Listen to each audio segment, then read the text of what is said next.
Hello, students. Good morning to everyone. VK Media is here. You are welcomed in orientation. Students, today we have to learn how to write formal letters. Formal letters are a very much important factor, a very important topic in your course syllabus that is ever asked for 6 marks in your board exams. So you should care the each and every step that I am going to explain today carefully, very attentively, not to go through this topic but to learn. आज आपको इस video के माध्यम से मैं formal letters सिखाने जा रहा हूं. फॉर्मल लेटर्स क्या होता है, इसकी उपयोगिता क्या होती है, इसे हम किन किन कारणों से इस्तेमाल करते हैं और इसे लिखते कैसे हैं, इसकी विस्तृत जानकारी, इसका detail explanation, complete explanation I am going to provide through this video. I hope you will learn these all things carefully. Okay, now you should come to the topic first. Letter writing. Letter is a means of written communication. लिखित रूप से अगर हम किसी से कोई बातचीत करते हैं, कोई वार्तालाप करते हैं, और जिस फॉर्मेट का इस्तेमाल हम करते हैं, जिस राइटअप का इस्तेमाल हम करते हैं, उसको हम लेटर कहते हैं. लेटर हमारे जीवन में, हमारे व्यवहार में, हमारे कम्युनिकेशन में दो तरह के होते हैं. एक को हम फॉर्मल लेटर कहते हैं और दूसरे को हम इनफॉर्मल लेटर कहते हैं. Formal letters are used officially with a proper format. इसीलिए इसको फॉर्मल लेटर कहते हैं, क्योंकि इसका एक प्रॉपर फॉर्मेट होता है. एक एग्जाम्पल मैं आपको दूं. अगर आप अपने घर के पार्क में टहल रहे हो तो नो प्रॉब्लम, आप कैसे टहल रहे हैं. आप टी शर्ट पहने हैं, आप हाफ पैंट पहने हैं, आप नंगे पांव हैं, आप पैर तेजी से चला रहे हैं या धीरे धीरे चल रहे हैं या कहीं बैठ जा रहे हैं, नोबडी केयर्स. कोई इस पे रोक टोक नहीं है. This is informal. लेकिन यही अगर आप स्कूल में हैं तो स्कूल में आप यूनिफॉर्म में हैं कि नहीं हैं, स्कूल में कैसे चल रहे हैं, कैसे बात कर रहे हैं, कहां बैठ रहे हैं, इन सब की एक फॉर्मेलिटी है. इन सब एक्टिविटीज का एक फॉर्मेट है, एक शेड्यूल है, एक तरीका है. तो जो हम फॉर्मल एक्टिविटीज करते हैं, जो हम फॉर्मली एक नियम के तहत, एक एटिकेट के तहत जो चीजें हम फॉलो करते हैं, they all are formal activities.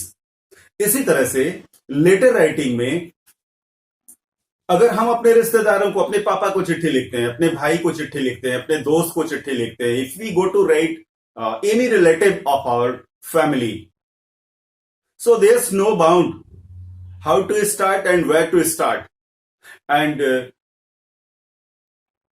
कौन सी भाषा आप इस्तेमाल कर रहे हैं. हिंदी, इंग्लिश, संस्कृत, उर्दू, अरबी, अपनी लोकल भाषा, भोजपुरी, बंगाली, उड़िया, जो भी आप जहां से भी हैं, जिस भाषा का इस्तेमाल हो उस भाषा का इस्तेमाल आप कर सकते हैं और जैसे मन करे वैसे लेटर लिख सकते हैं. उसकी कोई रोक टोक नहीं. तो ऐसे लेटर्स को हम लोग इनफॉर्मल कहते हैं. और जो लेटर्स फॉर्मल होते हैं उसका एक तरीका होता है, उसका एक फॉर्मेट होता है, उसके एटिकेट्स होते हैं, उसमें लैंग्वेज की एक बाध्यता होती है, और वो सारी बाध्यताएं मिलाकर जिस लेटर के जिस फॉर्म को डिजाइन करती हैं उसको हम लोग फॉर्मल लेटर कहते हैं. It means to conclude, formal letters are officially used. It is used for business. It is used for applications, and when we go to apply for a job, that time it is used for our putting application for the prescribed job. So formal letters की एक format होती है, उसकी एक boundary होती है और उसके शब्द निश्चित होते हैं, उसकी भाषा फॉर्मल होती है। इन सारी चीजों की एक विशेष जानकारी हम लोग इस वीडियो में लेंगे और फॉर्मल लेटर्स को डिफाइन करेंगे, फॉर्मल लेटर्स के पार्ट समझेंगे, फॉर्मल लेटर्स के काइंड समझेंगे, फॉर्मल लेटर्स के पॉइंट्स टू रिमेंबर समझेंगे, फॉर्मल लेटर्स का एक फॉर्मेट भी समझेंगे। Now come on, letters writing, we have in your course syllabus only and only formal letters are to be studied. केवल formal letters आपको पढ़ना है और यही आपको सीखना भी है। Formal letters a means of written communication, पहले हमने कह दिया है रिटन कम्युनिकेशन। हमारे समाज में फॉर्मली रिटन कम्युनिकेशन के कई मीन्स हो सकते हैं। हम मैसेज करते हैं आज, हम ईमेल करते हैं आज, और ईमेल और मैसेज से ऊपर उठ के अगर बड़ा कन्वर्सेशन करना है, बड़ा कम्युनिकेशन करना है, कोई बड़े इश्यू पर बात करनी है, ज्यादा बात करनी है, तो that time in written communication we follow formal letters, we use formal letters. So formal letters are the means to communicate in written way. If we talk about kinds of formal letters, basically there are 4 kinds of formal letters: business or official letters, letters to editor, job letters, and application to the principal or college authorities. इन 4 भागों में formal letters को हमने divide किया है और इन चारों के अलग अलग स्पेसिमेंस, अलग अलग इसके उदाहरण, अलग अलग इसके एग्जाम्पल्स हम लोग अलग अलग वीडियोस में चर्चा करेंगे और उसे सीखेंगे। But here we have to learn the complete detail, a general format, a general outline of a formal letter. Now you should common, if you talk about official letter और बिजनेस लेटर, ऑफिशियल लेटर्स और business letters are used to communicate for business or to any office। किसी office को, किसी business spot से अगर हमें कोई communication करना है तो इस लेटर को हम लोग यूज करते हैं। और इसके उद्देश्य जो होते हैं, इसके टारगेट्स जो होते हैं, इसके यूजेस जो होते हैं, वो मेकिंग इंक्वायरीज। आपको किसी बिजनेस ऑर्गेनाइजेशन से कोई इंक्वायरी करनी है, कोई इंफॉर्मेशन मांगनी है, तो उस समय भी आप ऑफिशियल और बिजनेस लेटर का इस्तेमाल करेंगे। और अगर आप बिजनेस स्पॉट के मालिक हैं, मैनेजर हैं, और आपसे कोई इंक्वायरी की गई तो उस इंक्वायरी को आप रिप्लाई भी करेंगे। तो रिप्लाई में भी हम लोग बिजनेस लेटर का ही इस्तेमाल करते हैं, इसी फॉर्मेट का इस्तेमाल करते हैं। सेंडिंग कोटेशंस, अगर किसी ने इंक्वायरी में मांगा कि हमें ये चीजें चाहिए और इसका एक कोटेशन आप हमको भेज दीजिए, तो उस सामान के डिटेल के साथ, उस गुड्स के डिटेल के साथ, उसके प्राइस के साथ, उसकी एसेंशियल क्वालिटीज के साथ, उसके सेलेंट फीचर्स के साथ हम अपना कोटेशन पोस्ट करते हैं, कोटेशन भेजते हैं ग्राहकों को। इसमें भी हम लोग बिजनेस और ऑफिशियल लेटर का इस्तेमाल करते हैं। प्लेसिंग ऑर्डर्स, अब अगर हमें कोई चीज मंगानी है कहीं से, किसी कंपनी से अगर हमें कोई बल्क में कोई सामान मंगाना है, तो उस समय हम अपने ऑर्डर्स प्लेस करते हैं। रजिस्टरिंग कंप्लेंट्स, अगर किसी कंपनी का कोई सामान हमने खरीदा और वो सामान खराब निकला, बढ़िया काम नहीं कर रहा है, तो that time we can register our complaints against it. And then cancelling orders, अगर हमने ऑर्डर कर दिया और संजोग से बाय मिस्टेक हमने वो ऑर्डर कर दिया, हमें वो चीज नहीं चाहिए, तो हम उस ऑर्डर को कैंसिल करने के लिए भी बिजनेस लेटर और ऑफिशियल लेटर का इस्तेमाल कर सकते हैं। इज इट क्लियर है? आगे बढ़ते हैं। लेटर्स टू एडिटर, यह एक ऐसा हेड होता है, एक ऐसा टॉपिक होता है जिसमें पब्लिक इशू अनायास आ जाता है। हमारे मोहल्ले में खूब कूड़ा लग गया है और कूड़ा उठान नहीं हो रहा है, कोई उसे उठा नहीं रहा है। उस परिस्थिति में ऑफिसर्स, कंसर्न डिपार्टमेंट्स को हमने कंप्लेन भी की, उनसे रिक्वेस्ट भी किया, तब भी काम नहीं हो रहा है, तो हम किसी एडिटर को एक पत्र लिखते हैं, एक लेटर लिखते हैं और यह रिक्वेस्ट करते हुए कि इस इशू को आप हाईलाइट कर दीजिए। आप हाईलाइट कर देंगे तो अधिकारी उस पर ध्यान देंगे। To highlight the public issue the issue of the nation, the issue of the society, we use a letter to editor. इसमें हमेशा पब्लिक इंटरेस्ट होता है. सो गिविंग सजेशंस, कुछ सजेशन भी आपको देना है जो समाज में जैसे अभी हम लोगों के पूरी दुनिया में कोविड-19 का की प्रॉब्लम्स चल रही है. सब लोग इससे जूझ रहे हैं, सब लोग इससे पार पाने की कोशिश कर रहे हैं. इसके लिए सरकारें गाइडलाइंस जारी कर रही हैं और इसके लिए आपके पास कोई स्पेसिफिक सजेशन है, आपके पास कोई बहुत अच्छा सजेशन है, तो that suggestion you can share to the editor of any newspaper to be highlighted through letters to editor. So letters to editor एक अच्छा टॉपिक है कि हम किसी भी एडिटर को कैसे पत्र लिखते हैं. We will learn. Then after job application, किसी कंपनी में कोई रिक्वायरमेंट है, किसी कंपनी में कोई नौकरी की वैकेंसी आई है और उस नौकरी के लिए qualificationally and experience wise if you are getting yourself eligible, so you can apply for the same. So how to apply, how to make a cover letter, and with cover letter how can we attach our CV, we will learn in job letters अर्थात किसी vacancy के लिए apply करने के लिए किस format का हम इस्तेमाल करते हैं, किस तरह से हम लेटर्स लिखते हैं, कैसे हम अपनी सीवी बनाते हैं, कैसे हम अपने रिज्यूमे बनाते हैं. ये चीज हम लोग जॉब लेटर्स में सीखेंगे. और as a student we are in ever need to write several applications to the principal of different issues. अलग अलग इश्यूज पे हमें अपने प्रिंसिपल को बार बार एप्लीकेशंस लिखने पड़ते हैं. And then after those all things we will learn in fourth head. ये चारों हेड जो हमने आपको लिखे हैं, ये चारों हेड मैं इस पर्टिकुलर वीडियो में नहीं पढ़ाने जा रहा हूं. I am not going to teach this all formats and this all specimens in the same video. This is an introductory video. This is an introductory video of formal letters, and then after one by one in coming 4 videos I will teach you these 4 kinds of letters. Is it so? So अगर हम formal letter की बात करें तो formal letter में सबसे पहले format आता है. फॉर्मेट का मतलब उसका एक स्पेशल लेआउट होता है, उसका एक पेज लेआउट होता है. उस पेज लेआउट में कुछ स्पेशल कंटेंट्स होते हैं और उनको हमें यहां पॉइंट वाइज समझना जरूरी है.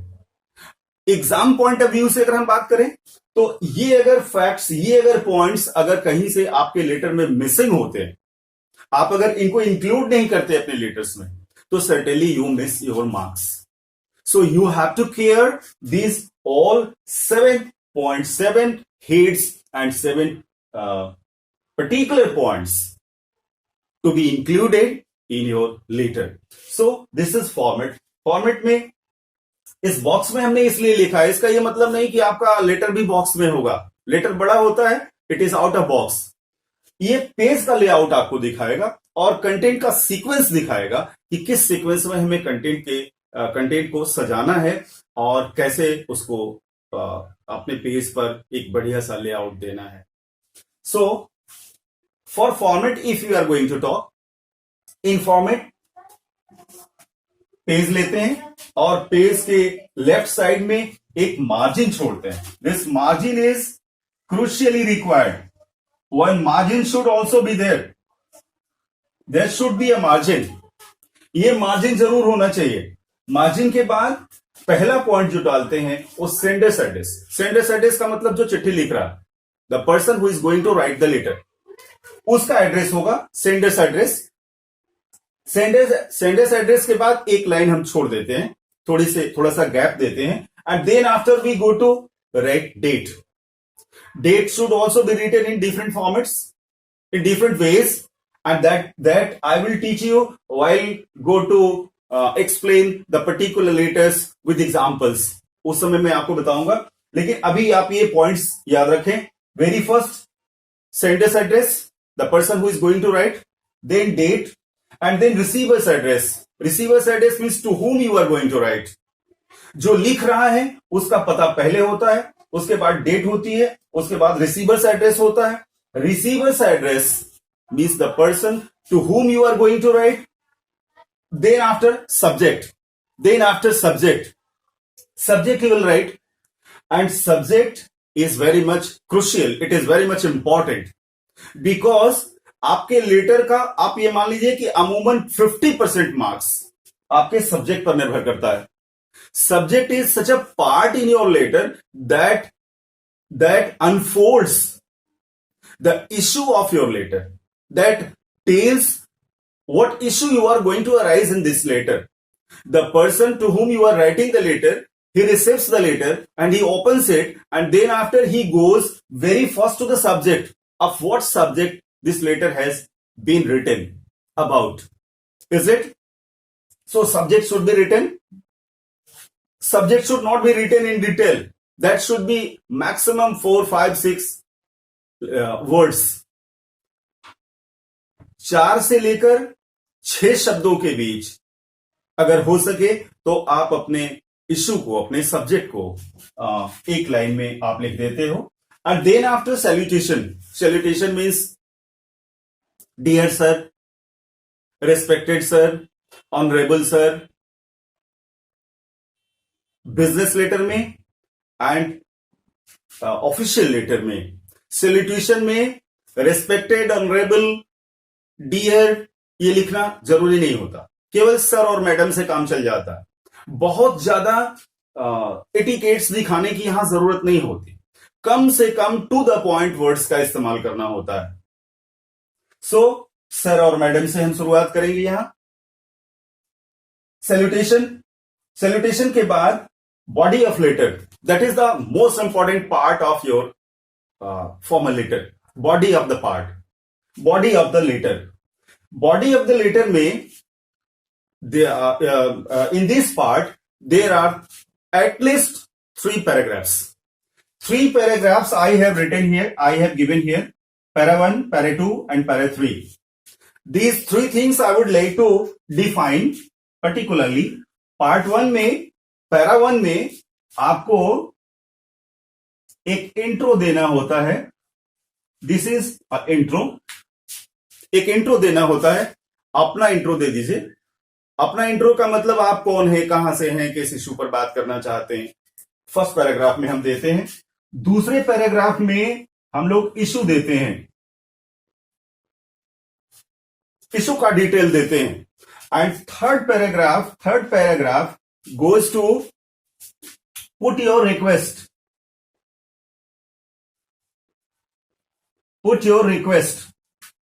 Intro, first paragraph. Intro of what? Intro of you, intro of the topic about which you are going to write. And that should be shortened. वो एक छोटा पैराग्राफ होना चाहिए. पहला पैराग्राफ एंड तीसरा पैराग्राफ ये दोनों छोटे छोटे होने चाहिए. और बीच वाला जो पैराग्राफ है, the middle paragraph should be full of information about the topic you are going to deal with. वो पूरा डिटेल होना चाहिए. तो दूसरा पैराग्राफ गंभीर पैराग्राफ होता है, कंटेंट वाला पैराग्राफ होता है, जिसमें आप अपने टॉपिक को डील करते हो, जिसमें आप अपने इशू को एक्सप्लेन करते हो. तीसरे पैराग्राफ में रिक्वेस्ट. जब कभी भी हम कोई लेटर लिखते हैं, जब कभी भी कोई बिजनेस लेटर लिखते हैं या ऑफिशियल लेटर लिखते हैं, तो उसमें हमारी एक रिक्वेस्ट जरूर होती है, हमारी चाहत जरूर होती. हम चाहते क्या हैं? What I want. Whoever goes to write a business letter or a official letter, that time the issue will be there, and against that issue, for that issue, what special you want from that organization to whom or to which you are going to write your letter. जिसको आप पत्र लिखने जा रहे हैं, उससे आप क्या चाहते हैं, that should be written in third paragraph. And then one complimentary clause comes. और कॉम्प्लीमेंट्री क्लोज में आप नीचे थैंक यू वेरी मच आप लिख सकते हैं. थैंक यू वेरी मच और wishing you all the best या hoping you will write me soon. इस तरह के हम लोग कॉम्प्लीमेंट्री क्लोज देते हैं. और उसके बारे में मैं डिटेल आपको जब लेटर स्पेसिमेन पढ़ाऊंगा तब मैं आपको बताऊंगा. इसके बाद लास्ट जो होता है वो सब्सक्रिप्शन एंड सिग्नेचर होता है. लास्ट में your truly, yours sincerely, yours faithfully, faithfully का इस्तेमाल हम लोग कम करते हैं, truly and sincerely. Business letter में अगर अभी हम चारों लेटर की बात करें तो उसमें फेथफुली का इस्तेमाल करते हैं, उसमें हम सिंसियरली का इस्तेमाल करते हैं, उसमें हम ट्रूली का इस्तेमाल करते हैं, और ओबीडियंटली, ओबीडियंट का भी इस्तेमाल करते हैं जब हम एप्लीकेशंस लिखते हैं। लेकिन ये सब हम अलग अलग जब स्पेसिमेंस पढ़ेंगे तब हम वो सारी चीजें आपको बताएंगे। लेकिन generally in formal letters, these seven topics are to be included urgently without missing. And if you miss these 7 points, either of them, इनमें से कोई एक पॉइंट अगर आपने मिस किया तो certainly you will lose your marks. So be attentive, be careful. This is the format. इसको हम पेज में कैसे सजाते हैं? When we go to learn specimen, that time I will tell you with an example. ये रहा format. Format is quite clear, I think there is no need. Sender's address, date, receiver's address, subject, salutation, body of letter in 3 paragraphs. 3 paragraphs already I have defined here, and then after subscription and signature. Subscription yours truly, yours sincerely, और नीचे आप अपना signature देते हो, नीचे अपना complete name देते हो। अब ये लेटर लिखने से पहले आपको कुछ इंपॉर्टेंट पॉइंट्स हैं that should be remembered, that should never be missed. If we talk about the points to remember, very first read the question carefully. Question बहुत ध्यान से पढ़िए आप। Note down the key points. अपने question में जो की पॉइंट्स हैं, जिन चीजों को डील करना है आपके लेटर में, उनको आप मार्क कर लीजिए।